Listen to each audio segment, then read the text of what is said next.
Hello guys, welcome back to my Horkumar blog. So মই আজি এজন ককাৰ ঘৰলৈ যাব ওলাইছোঁ। সো সেই ককাটোৰ ঘৰৰ প্ৰায়ভাগ গৈয়ে থাকোঁ, তথাপিও আজি অলপ বেলেগ টাইপত যাম। সো আপোনালোকে ভিডিঅ'টো শেষলৈ চাই থাকিব।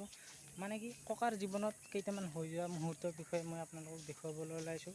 সো ককাৰ মুখেৰে আজি শুনিম। সো ককাৰ বাবে আজি গাখীৰো লৈছোঁ। তো বলক আমি ককাৰ ঘৰলৈ ভিডিঅ'টো আগবঢ়াই লৈ যাওঁ। সো এনেকৈ আমি বৰষুণৰ তলে তলে পাহাৰৰ একা বেকা ৰাস্তাৰে আমি গৈ আছোঁ ককাৰ ঘৰলৈ। সো পাই গ'লোঁ আমি ককাৰ ঘৰ। সোখন গেট আপোনালোকে চাই লওক, সৌটোৱে ককাৰ ঘৰ। সো বলক আমি ককাই কি কৰি আছে চাই লওক। এয়া চাওক, ককাই ফটো এখনৰ আগত অলপ দুখ কৰি আছে। তো কিহৰ বাবে দুখ কৰি আছে আমি অলপ চাই লওঁ। এখন হ'ল আইতাৰ ফটো। সো ককাক আমি সুধি ল'ম যে এইজন ককা কিহৰ কাৰণে দুখ কৰি আছে।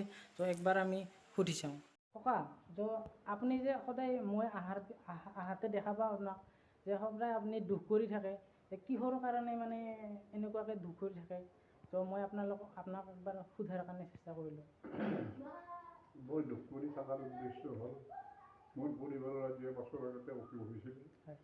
চিকিৎসা কৰিলোঁ, ভাল নাপালোঁ। বহাগ 2 তাৰিখে তেওঁৰ দেহ অৱসান হ'ল।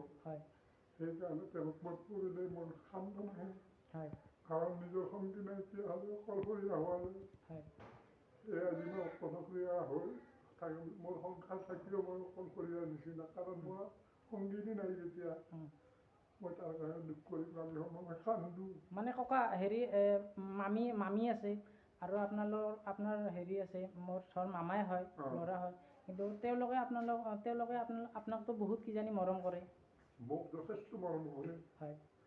মোৰ বোৱাৰীয়ে মোক যথেষ্ট মৰম কৰে, মোৰ ছোৱালীতকৈও বেছি মৰম কৰে। ল'ৰাইও মোক মৰম কৰে। তো এইজন ককাই এই ফাৰ্মাচী এখনত অৱগত হৈ আছে, তো কোম্পাউণ্ডাৰ হিচাপে, হয়নে ককা? কৰি আছোঁ আৰু কাম তাত।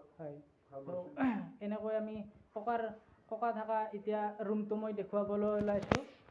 তো এইটো হৈছে ককাৰ ৰুম। ইয়াতে টিভি চলি আছে, নিউজ লাইভ।